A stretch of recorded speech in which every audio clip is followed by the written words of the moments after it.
Alright, hey guys, this might be an early upload or not, it depends on what's happening, but yeah.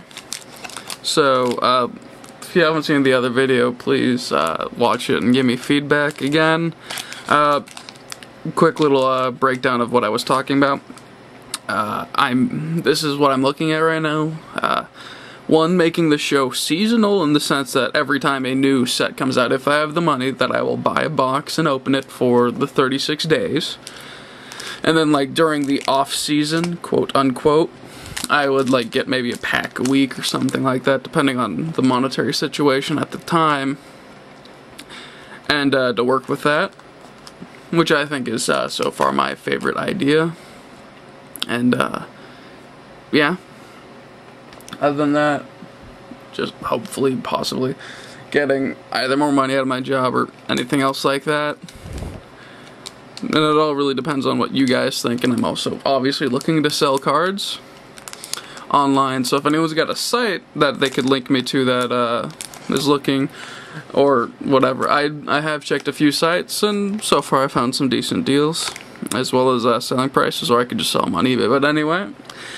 So if you do see a card that you like on the show, I'm trading it for like less than the normal price, because you know, I do this for you guys. I mean, sure, I get cards out of it, but I mean, the fun of it is having people be like, "Oh, you got this! Oh, that's awesome!" Which is the fun of the booster pack for me, and hopefully other people. So let's get this going. Hopefully something good. Well, hope everything's good, but can't always be lucky. Null Champion, Dawnglare Invoker, Kiln Fiend, Battle Rampart, Cadaver Imp, Lava Fume Invoker, Mnemonic Wall, Snake Umbra, Caravan Escort Heat Ray, Survival Cache or Cache, Pathrazer Vulamog, Irresistible Prey, Guldra's Assassin, Island, and an Eldrazi ability token, rules card. So here we go again. Null Champion, not the best, but not the worst. Decent turn. By the time this should get out, you should probably be able to get this to level 1 within a couple turns if you really need a nice big monster. And then if you get it to level 4, I mean, it's a very nice perk. Dawnglare Invoker is not great. It is very useful, since it will do many things for you if you really needed to. Kiln Fiend, obviously this is one of those cards that you need to build your deck around, especially in Actually, wonder if Rebound counts as a spell recast, because then if you're playing with a lot of Rebound cards, yeah, I might look into that. Battle Rampart, still very useful if you can get that extra beat in or anything like that, or you really need that ability. Cadaver Imp is nice. Sure, it costs 3 but for a 1/1 with flying, but its effect is definitely worth it, especially if you've got like some creature that was very crucial that you didn't want to die and didn't want to have killed or anything like that. So it lets you get that back. Lava Fume Invoker is kinda useful, I guess. I don't see much use for it, honestly. I mean, if you really need to beat in, I mean, if you have a lot of Eldrazi spawn, I mean, this would probably be a very useful card, because now your Eldrazi are 3/1 swinging, and they probably can't block all of them. But yeah. Though honestly, I think the green one would be much better suited for that, because it's +5/+5 trample, if I remember correctly.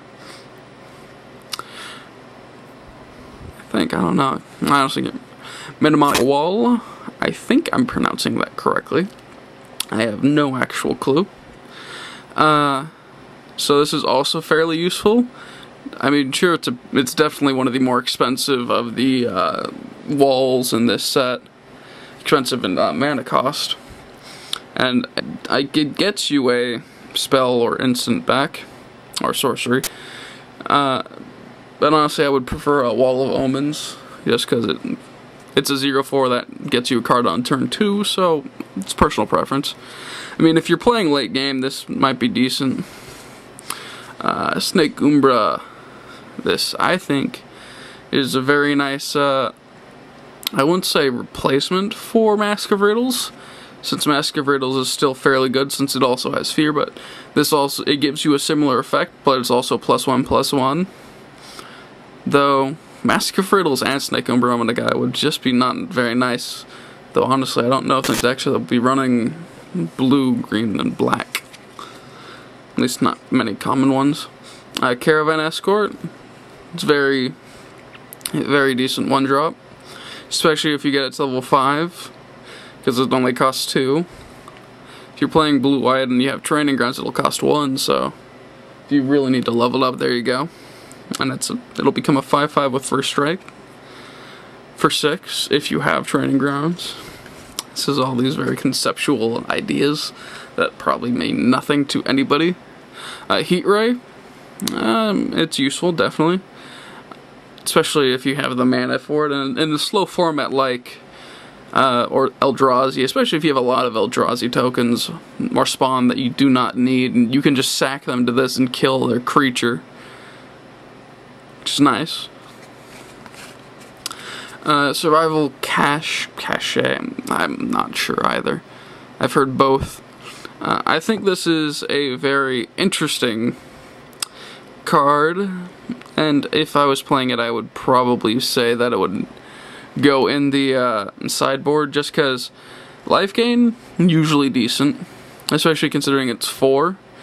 But the real thing about this card is that you want it to draw the cards, and if you're in a situation where you do not have the life to do that, even after you gain 4, I wouldn't say it's very useful at all. I mean, sure, you gain 4, but it'll stop the clock for maybe a turn or 2.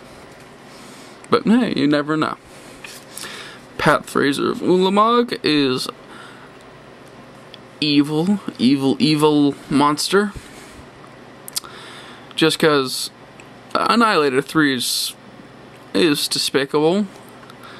I despise Annihilator, as I think I've said before, just because I think it's a very broken and unfair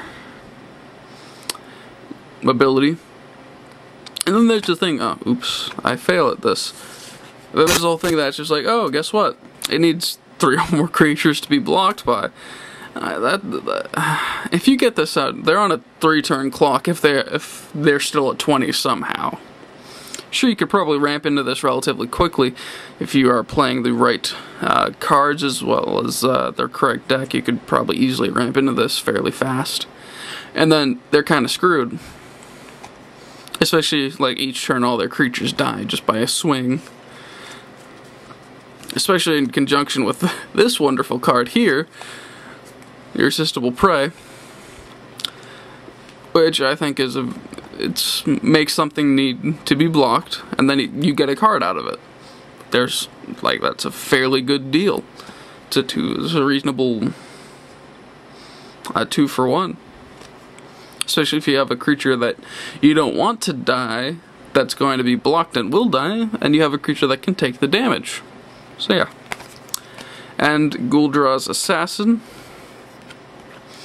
I believe I've talked about this card before, considering I got this in the draft. And yeah, I think it performs reasonably well, and has quite a few uses.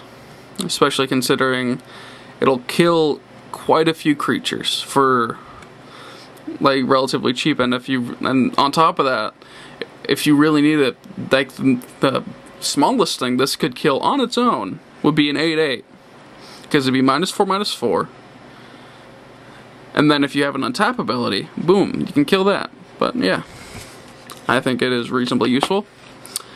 So there you guys go. And please give me feedback. I really need the feedback. So yeah, talk to you guys later.